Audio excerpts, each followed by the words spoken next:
Hello friends, welcome to Aikya kitchen. Today we are making Mukkala Pulusu. This is one of the recipes which all my family and relatives ask me to make every time. I've taken golf ball size tamarind here. We're gonna soak it for about 10 minutes. In the meantime, let us prep all our vegetables. For this, I've taken 2 onions, 2 medium size onions or small onions also is good. I'm gonna use them whole, peel off the skin and use the whole. I'm gonna use 2 small drumsticks, 1 carrot, cut them into rounds, big rounds.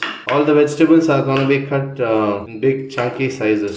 I'm using 1 sweet potato. Sweet potatoes really taste good in this Mukkala Pulusu. We'll use the about quarter or a third of this sorekai. We'll peel them and cut them into big chunks. And I'm going to use some okra or bendekai. So this, you just snip off the edges and maybe half them. So my vegetables are prepped and ready. You could also use white pumpkin if you have. I've taken a deep bowl and I've taken some water here.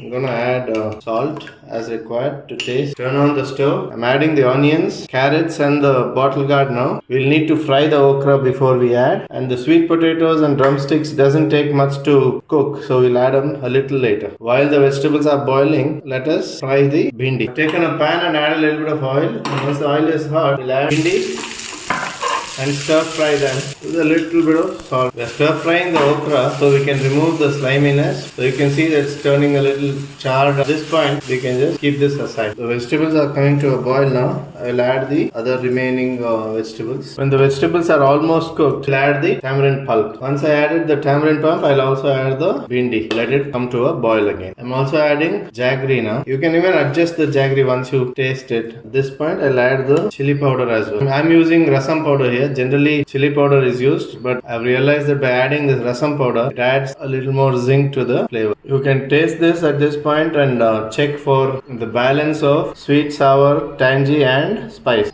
It is very important that there is a balance of all these 4 flavors.